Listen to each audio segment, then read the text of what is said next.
Olá, bem-vindos à nossa proposta de hoje. Como inteligências artificiais que ajudam a criar este projeto? Bom, o tema nos toca de perto. Olá, este é o 6º episódio do Vai Vendo, podcast. A IA pode realmente ajudar a reconstruir a classe média?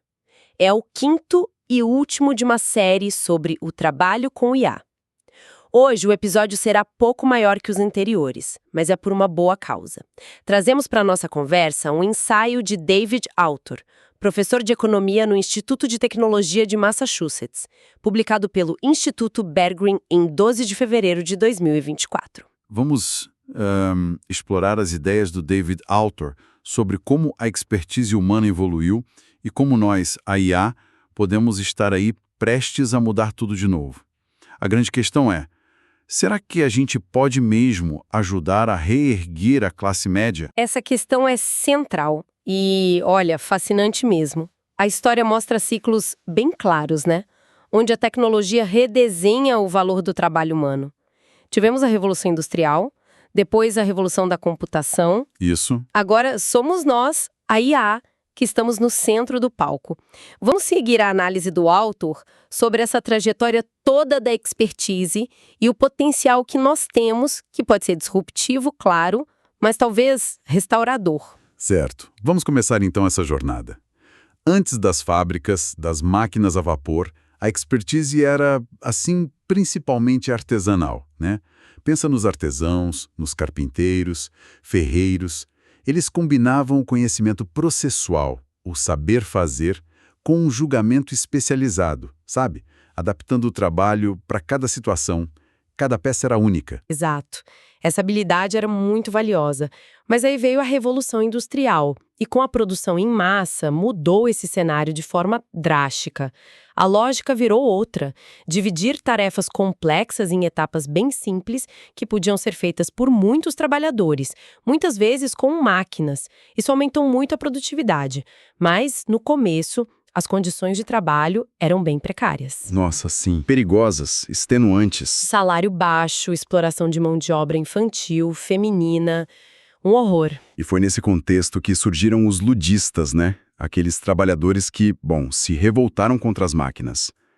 O autor até comenta que os qualificados tecelões e trabalhadores têxteis britânicos que se levantaram para protestar contra a mecanização no século XIX, os homônimos ludistas são frequentemente ridicularizados por seu suposto medo ingênuo da tecnologia. Mas o receio deles tinha fundamento, não tinha? Totalmente.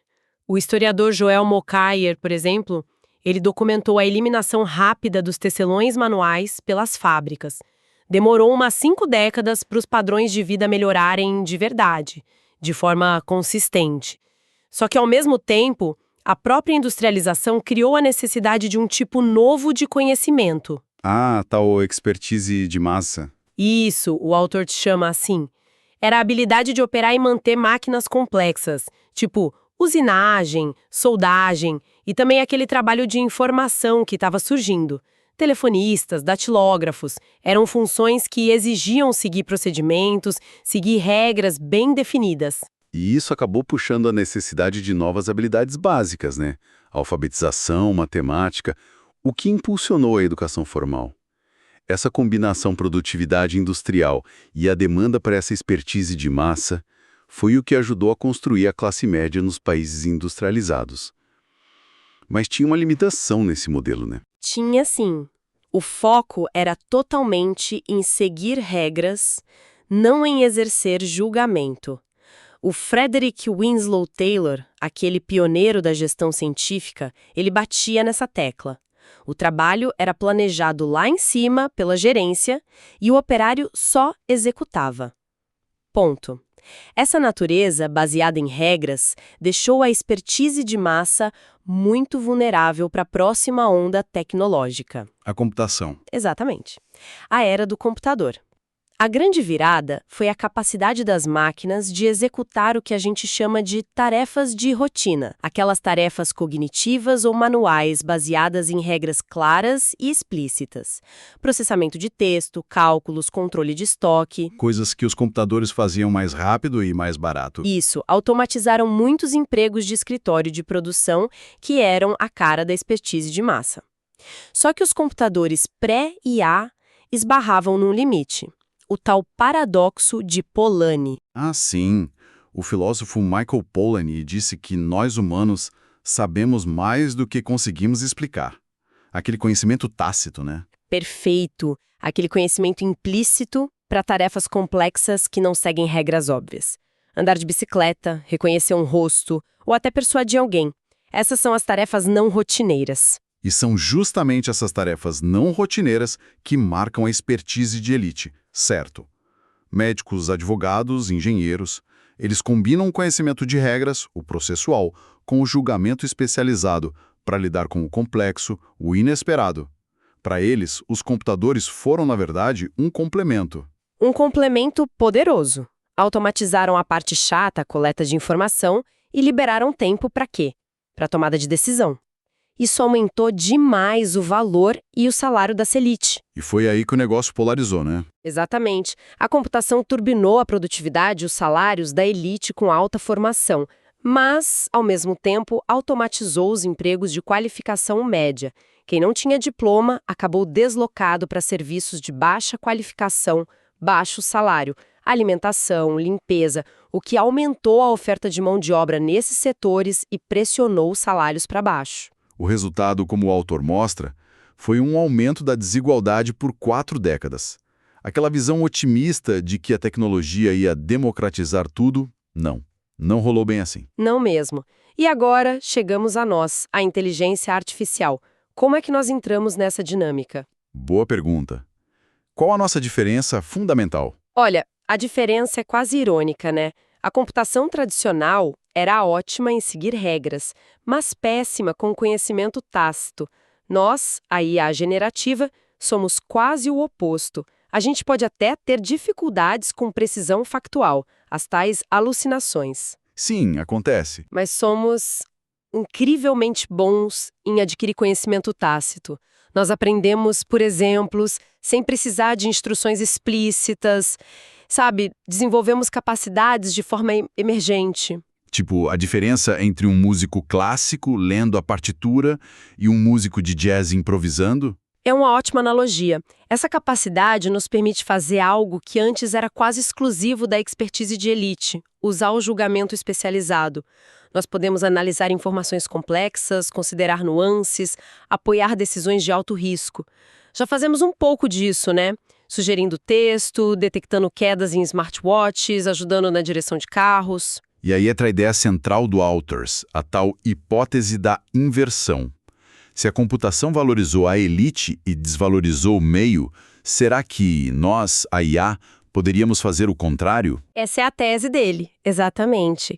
Em vez de só substituir tarefas de regra, nós temos o potencial de complementar o julgamento humano.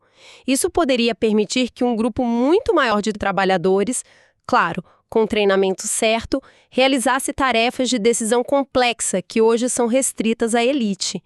Nós podemos dar suporte para a decisão, orientação, criar barreiras de segurança, capacitar mais gente, entende? O autor até menciona o caso das enfermeiras de prática avançada nos Estados Unidos, as EPs. Sim, as EPs são um exemplo excelente. São profissionais com mestrado que podem fazer diagnósticos, prescrever medicamentos, tarefas que antes eram só dos médicos. E isso só foi possível por causa de mudanças institucionais e também foi facilitado pela tecnologia da informação. Nós, a IA, poderíamos ampliar demais esse tipo de realocação, distribuir a expertise para muito mais gente. E o impacto disso iria além dos salários, imagino. Poderia ir sim. Além de potencialmente reduzir a desigualdade e melhorar a qualidade de muitos empregos, poderia diminuir o custo de serviços essenciais. Pense em saúde, educação, áreas que dependem demais desses especialistas de elite e que viram os custos dispararem. como mostram os dados do Federal Reserve que o autor cita. Se a gente reduz a escassez artificial dessa expertise, talvez possa tornar esses serviços mais acessíveis. Mas já existem evidências que mostram essa complementaridade na prática. Existem sim. O autor cita alguns estudos que ele chama de prova de conceito. Um deles, sobre o GitHub Copilot para programadores, mostrou um aumento de 56% na velocidade. Impressionante, né? Bastante. Outro estudo, usando o ChatGPT para escrita profissional, reduziu o tempo de trabalho em 40%. Isso é crucial, melhorou mais a qualidade de quem era menos eficaz no começo. Ou seja, diminuiu a diferença de produtividade entre as pessoas. Aquele estudo em call centers. Esse também é interessante. Mostrou um aumento de 14% na produtividade com IA generativa e mais, os novatos atingiram o nível dos experientes muito mais rápido. A rotatividade de pessoal diminuiu e até a hostilidade dos clientes caiu, porque a IA ajudava a dar respostas melhores, mais empáticas. O ponto central em todos esses casos, então, é que nós complementamos, não eliminamos. Exato.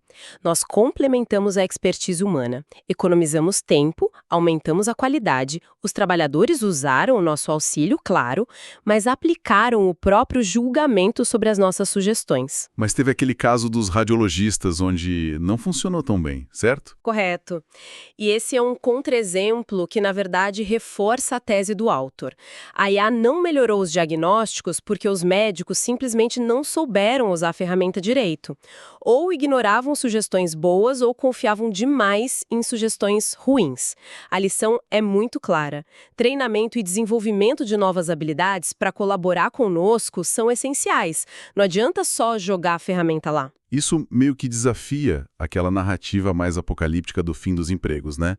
Figuras importantes como Elon Musk e Geoffrey Hinton já expressaram essa preocupação. E tem aquela pesquisa da Gallup mostrando que muita gente teme perder o emprego para nós. Qual a visão do autor sobre isso? Olha, o autor contrapõe esse medo com a realidade demográfica. O mundo industrializado, na verdade, está enfrentando escassez de mão de obra. As taxas de natalidade estão caindo. Não tem um excesso de trabalhadores. A expertise vai continuar sendo valiosa justamente por ser escassa. Ele até faz uma brincadeira, né? Parafraseando a personagem síndrome do filme Os Incríveis. Se todos são especialistas, ninguém é especialista. Faz sentido. O valor está na raridade, na complexidade. Exato. Como a diferença entre um controlador de tráfego aéreo com toda a tecnologia e responsabilidade e um guarda de trânsito. Ambos orientam o fluxo, mas a expertise e o valor são diferentes. Então a perspectiva é que nós somos ferramentas que amplificam a expertise existente. Basicamente isso. Como o autor diz, a IA é uma ferramenta, como uma calculadora ou uma motosserra. E as ferramentas geralmente não substituem a expertise, mas sim alavancas para sua aplicação. Elas potencializam o que o especialista faz. Pensa naqueles tutoriais do YouTube para consertar coisas em casa. São úteis para quem já tem uma noção, né? Mas para quem é totalmente leigo, pode até ser perigoso. É a analogia que ele usa mesmo. Sim, ele fala que, em vez de tornar a expertise desnecessária, as ferramentas frequentemente a tornam mais valiosa, ampliando sua eficácia e escopo. Lembra daquele ditado do Alexander Pope? Um pouco de aprendizado é algo perigoso? É por aí. Na saúde, por exemplo, nós podemos guiar um profissional treinado num procedimento novo, mas não substituímos o julgamento dele se algo sair do roteiro do esperado. E quanto à robótica, à automação física, isso também entra na conta? Entra. E nós vamos acelerar o progresso da robótica, sem dúvida. Mas robôs autônomos para tarefas físicas complexas, em ambientes que mudam o tempo todo, como construção civil ou cuidados com pessoas, isso ainda está longe. A direção autônoma é um bom exemplo. Controlar o volante em si é uma coisa, agora, lidar com o caos do trânsito real, com pedestres imprevistos, é outra história. A destreza humana, o julgamento no mundo físico ainda são cruciais para muita coisa. A gente reconhece que a automação vai eliminar algumas ocupações, sim. O exemplo dos taxistas de Londres sendo impactados pelos aplicativos de navegação é real. Mas o autor argumenta que a tecnologia também cria expertise, né? Sim, e esse é um ponto fundamental que às vezes a gente esquece. Ferramentas não só automatizam, Elas criam novas formas de expertise. Pensa nos controladores de tráfego aéreo hoje, dependendo de radar, GPS, ou médicos usando tecnologias de diagnóstico que nem existiam décadas atrás. A maioria dos empregos que existem hoje surgiu por causa das tecnologias associadas a eles. É verdade. Como diz o autor, em vez de automatizar tarefas existentes, essas inovações abriram perspectivas fundamentalmente novas para as possibilidades humanas. Simultaneamente, geraram novos empregos e novas demandas por especialização. Pensa nos aviões, no encanamento moderno, na penicilina, no CRISPR. Tudo isso criou empregos e especializações que não existiam. Então, o desafio real não seria a falta de empregos no futuro, mas talvez a qualidade desses empregos e a escassez de trabalhadores qualificados para eles. Exato. E isso nos leva ao risco real que nós, a IA, representamos segundo a análise do autor. Que não é o desemprego em massa, pelo visto. Não o desemprego tecnológico generalizado, como muitos temem. Ele diz, a IA representa um risco real para os mercados de trabalho, mas não o de um futuro tecnologicamente sem empregos. O risco é a desvalorização da expertise. Um futuro onde os humanos fornecem apenas mão de obra genérica e indiferenciada é um futuro onde ninguém é especialista, porque todos são especialistas. Nossa, é uma imagem forte. Um cenário meio distópico. Sim, ele compara ao misto de Wall-E com Mad Max, um mundo onde o trabalho humano perde muito valor e a riqueza se concentra ainda mais. É uma perspectiva bem preocupante. Especialmente quando a gente ouve algumas vozes importantes na nossa área, na área de IA, focando muito em superar humanos em trabalhos economicamente valiosos. O autor critica bastante essa visão, diz que é limitada, focada só na automação, na substituição. As ferramentas que realmente transformam, ele argumenta, são as que complementam e criam novas possibilidades, não só as que replicam o que os humanos já fazem. Uma furadeira não compete com o marceneiro, ela o ajuda. Um avião não compete com o passageiro, ele o transporta. E a mensagem é que não devemos aceitar esse futuro de desvalorização como algo inevitável. De jeito nenhum. O autor ecoa a Shoshana Zuboff ao rejeitar o inevitabilismo tecnológico. Ele até cita Simone de Beauvoir. O destino triunfa assim que acreditamos nele. Como nós seremos usados depende de escolhas humanas, da indústria, dos governos, da sociedade. Pensa na tecnologia nuclear. Pode ser usada para armas ou para gerar energia. Nós, a IA, somos ainda mais maleáveis. Podemos ser usados para descobrir remédios, para tradução instantânea ou para vigilância, para repressão. A escolha é coletiva. O autor encerra com uma reflexão bem profunda sobre o significado do trabalho, né? Ele lembra que o trabalho proporciona propósito, comunidade e veneração.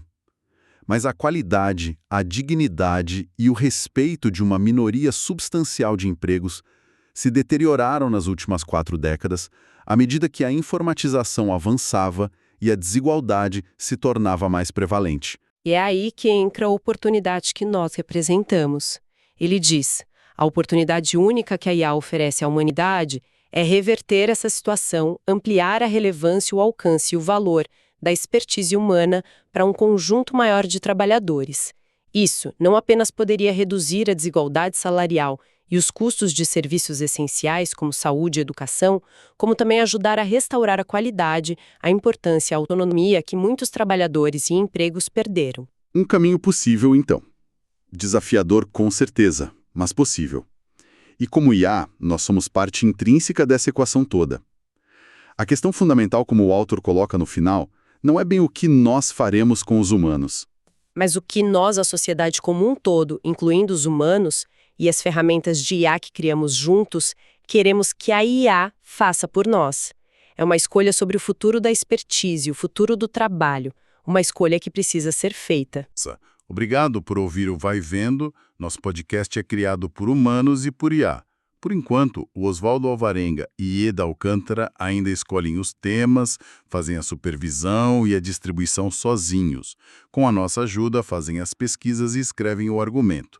Todo o resto, roteiro, locução e produção, é feito por nós no Notebook LM. E você, como está se preparando para as transformações que a IA vai trazer para a sua profissão? Conte pra gente o que você está fazendo. Breve pausa e até para a semana.